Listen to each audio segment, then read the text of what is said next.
Um chute para definir o jogo. O chute foi bastante forte. O gol de Figueiredo foi a única tentativa do Vasco que acertou as redes e Danilo aceitou. Embora tenha sido um chute um pouco longe, precisa se ver esse tempo de reação. Porque é um tempo de reação porque, por mais que você faça treinos, é muito difícil pegar o chute que o cara pegou, com a velocidade que ele pegou, com a força que ele pegou. O gol lembra muito do Azures, na última partida pela Copa do Brasil. O Danilo, por ser perfeccionista, assumiu que errou. Eu prefiro dizer que foi virtude do batedor que pegou uma bola. Até eu falei ali, falei, caramba. O Bahia arriscou bem mais, faltou qualidade para definir. Nosso time teve a bola, nosso time conseguiu os espaços, mas não conseguiu furar o contato quando o bloqueio estava na zona baixa ali com 2 linhas de 4, às vezes até mais, para poder se segurar.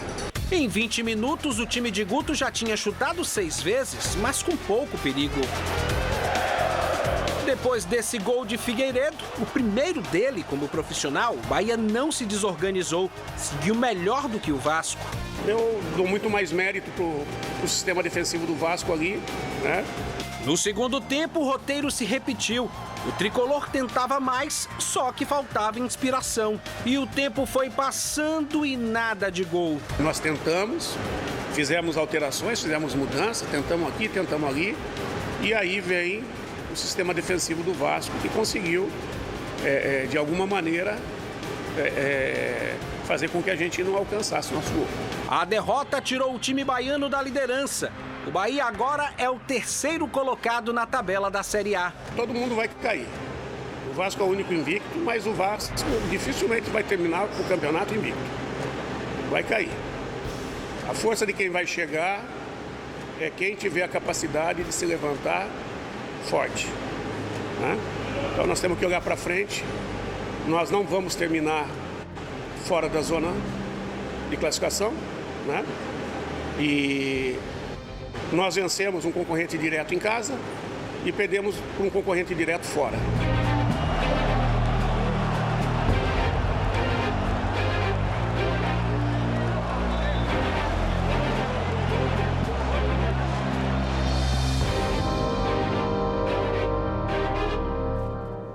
Aí a festa da torcida Cruz Maltina venceu o Bahia ontem em São Januário, mas queria saber do desempenho do Bahia no jogo, né? A gente até comentou que o Bahia, durante boa parte da partida, esteve superior ao Vasco. É uma partida que, apesar do placar, dá para pensar que o Bahia está jogando realmente para buscar um acesso, é um time que está consolidado dentro do esquema de jogo do técnico Guto, ou liga algum sinal de alerta? Eu vou deixar aberto por último, porque eu quero você o mais rápido possível. O Bahia perdeu 2 partidas, as 2 fora de casa. Sim. Mas pasmem, nas 2 que o Bahia perdeu, ele foi melhor do que o adversário nas 2, em ambas.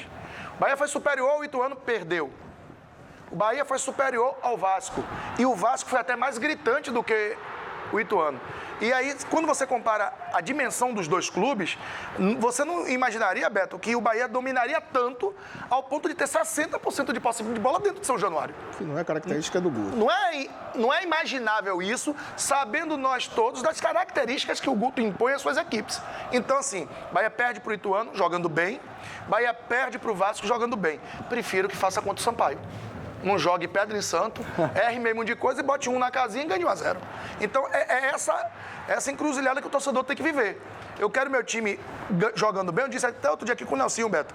Se for, o Nelson até falou, se for possível jogar bem e ganhar, massa. Mas se não for, eu prefiro até que jogue mal e ganhe. Porque é um campeonato de pontos corridos. O que importa não é você estar jogando bem, dominando os adversários e criando muito. O que importa é você fazer gol e ganhar o jogo. Então, nesse quesito, o Bahia... É normal perder para o Vasco dentro de São Januário. Para a partida de ontem não foi, porque o Bahia foi melhor. Mas é normal perder para o Vasco dentro de São Januário. Bahia Como vai ser normal... um dos últimos 7 jogos lá no Rio de Janeiro contra o Vasco. Mas também, dos últimos, é o segundo que perde. Estava lá em um 3 que nós... Dos últimos 7, é apenas o segundo que perde. Ele empata 4, ganha 1 e perde agora esse. 5, aliás. Ganhamos com o Jones. Né? Pô, ganhamos com o Jones Carioca de atacante, Eu irmão. tava lá. E Souza Caveirão, que é cria do Vasco. Mas, pra deixar o pessoal falar, assim, pra mim foi melhor, mas não levou. Olha, nós estamos na 7ª rodada. Correto. Ainda tem muito pau para rolar. A competição ainda está na 7ª rodada. Vamos para a 8ª rodada agora. E o Bahia vai enfrentar a equipe da Ponte Preta dentro de casa sexta-feira. Aí a pergunta que você faz, se, pelo que eu entendi, se o que o Bahia tem jogado já dá uma esperança para uma evolução, porque precisa de evolução, sim. Né? E é uma expectativa de acesso. Eu vejo que sim. Pelo que tem apresentado, eu vejo dessa forma. E eu vejo também a deficiência do Bahia na questão da qualidade do elenco. Bahia não tem elenco, não tem peça de reposição. Vale ressaltar que esses meninos que aí estão, que fez com que o Bahia, a gente estava sofrendo, o Bahia não se classificou no Baiano, não se classificou na Copa do Nordeste, porque justamente não tinha ainda esses jogadores que aí estão e que não são nenhuma sumidade. Os jogadores não são sumidades, mas já vieram para ajudar o Bahia. E ajudar sim. Exemplo, Jacaré chegou, fez 2 gols, ajudou o Bahia. Aí todo mundo já está achando que Jacaré é a solução e aí que tem que fazer gol em todos os jogos, tem que fazer 2, tem que fazer... Não é. É um jogador mediano, um jogador que vai em algum momento ajudar. E aí dessa forma, quando a gente entende que o Bahia tem esse volume de jogo que fez contra a equipe do Vasco, que fez contra a equipe do Ituano e que tem feito nos jogos e que não tem dado a resposta que a gente precisa, que é o gol, para que esse resultado desses 3 pontos, que é o que importa dentro da competição, apareça, eu vejo que a deficiência está justamente no ataque. Quem é o artilheiro do Bahia? Roda Diego, da temporada. Não tem jogado, só fez jogar na primeira rodada e depois... Só que o Bahia sem ele fez 10 gols. Até hoje não joga. Quem são os artilheiros do Bahia na Série B? Que a gente precisa falar sobre isso. Os jogadores que têm 2 gols, Daniel, que é Rildo, e é o Jacaré. Então, está faltando no Bahia a finalização e jogadores com a qualidade para poder dar esse volume de jogo que o Bahia tem, para que quando chegue no terço do campo para fazer o gol, isso seja refletido em gol. O que falta é isso. Beto, eu volto com você, mas antes eu queria trazer mais uma questão, porque eu acho que a fala de Jota foi muito pertinente e acho que um símbolo dessa construção do Bahia que tem sido interessante, mas a ineficácia na hora da conclusão das jogadas é o Matheus Davó. Ele está construindo bem, já deu algumas assistências, participou bem de algumas partidas, mas está pecando na hora H, na hora de chutar gol, ainda não marcou. E o técnico Guto Ferreira falou um pouquinho sobre o atacante. Vamos ouvir. Fica aí uma pressão muito grande e ele também se pressionando. E aí a gente fica cobrando... Como eu falei, muda um pouco a característica da equipe, essa situação, mas é uma situação que a equipe, contra determinados adversários, tem feito muito bem e contra outros tem tido um pouco mais de dificuldade. Porque, de repente, requer algum tipo de jogador com uma outra característica, né? E ele se associando a esse jogador. Porque a gente não pode abrir mão da velocidade dele. Ele incomoda demais, né? Então nós temos que ter muita paciência, porque o campeonato ele está só começando. E nós temos que procurar aproveitar da melhor maneira possível todos os jogadores. Acho que o Davó explica razoavelmente bem, né, como o Bahia tem jogado nesses últimos jogos. Joga bem, cria legal, mas na hora de chutar gol tá pecando, né, Beto? O Bahia, surpreendentemente, o Barão falou, nós sabemos que o Bahia com o Guto não é uma equipe propositiva, né? Principalmente jogando fora de casa. Mas foi realmente. O Vasco baixou suas linhas, deu ao Bahia a oportunidade de propor o jogo, mas é aquilo que nós chamávamos muito, o Barão deve lembrar no tempo da Excelsior, do domínio estéril. Você tem a posse de bola o tempo inteiro, mas o Bahia não tem repertório ofensivo. Nós estávamos aqui relembrando, foram 4 bolas no gol. Mas, assim, 2 defesas que eu lembro, essa do... 3 perigosas e uma que não foi nada. Não foram grandes lances. Pelo volume de jogo que o Bahia teve, poderia, sim, criar mais situações. Aí vem a questão do Davó, aí é o lado emocional. O jogador começa a se cobrar E aí tem que ter um trabalho muito bom, principalmente da comissão técnica, daqueles jogadores mais experientes do grupo, para dar moral ao atleta, porque na medida que a bola chega e ele não faz, isso afeta muito o lado emocional dele. Ele não é um centroavante de área. Está apenas substituindo o Rodallega por falta de opções, que tem o Rian, mas está sendo a opção tem sido ele. Então o Bahia precisa ter um repertório maior. O Barona falou uma outra coisa quando o Jota estava falando, é verdade.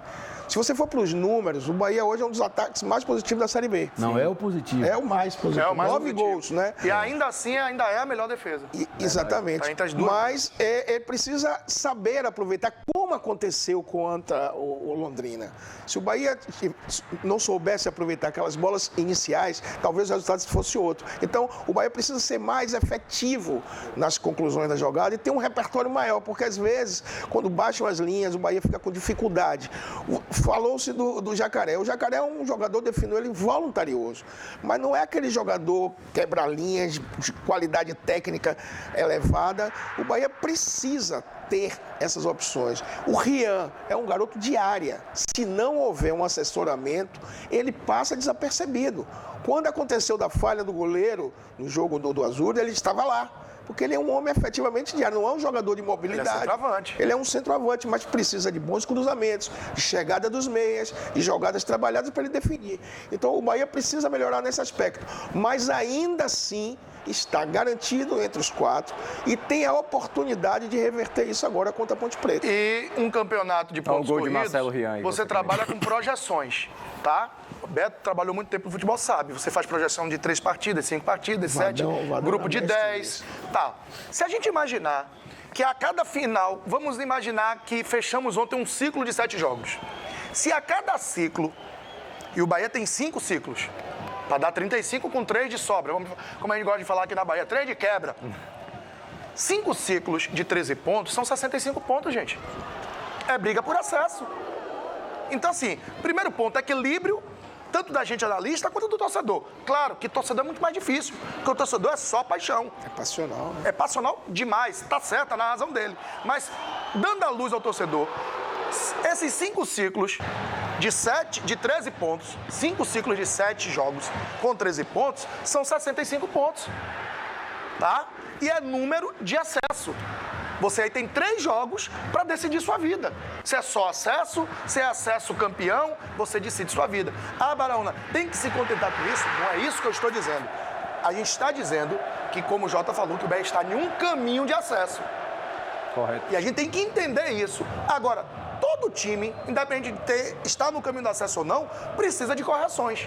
Eu acho que, e aí discordando do Jota, eu acho que o elenco de Baiano e Nordeste era totalmente diferente, inclusive em personalidade, apesar de alguns serem os mesmos, desse elenco que está aí.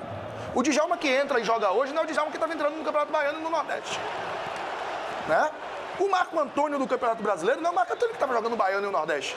Parece que deu um up. Só que aí você adiciona a ele quem? Rildo, Davó, jogadores que têm coragem de brigar com o zagueiro, de dar um drible, de quebrar a linha. Talvez o Marco Antônio sentisse o seguinte: se eu não driblar, ninguém vai driblar. E isso pesa, Beto sabe disso, pesa pro jogador. Marcelo Rian é um garoto de 19 anos, pô. Você vai pegar o peso que se cobraria de um Rodallega e querer que o Rian faça a mesma coisa? Não vai. E aí tem que se ter a paciência com o jogador. E o torcedor do Bahia quer que o cara seja imediato. Chegou da base, Marcelo Ramos, são extra classe, são extra série. É o Wesley Pitbull, são extra série, irmão. O jogador normal, que pode até virar um destaque, ele precisa de um tempo de maturação. E acho que o Marcelo Rian tem qualidade. O Matheus Davó tem qualidade. O que está faltando a ele é o quê? Tranquilidade. E aí Beto tem razão de novo, quando ele diz assim, quando o cara não faz, começa a se cobrar. E o não fazer, para ele é ruim. Porque ele é atacante, cria as oportunidades para os outros, para o time, mas quando é para ele concluir, ele não consegue concluir com qualidade e fazer o gol. O cara começa a se cobrar.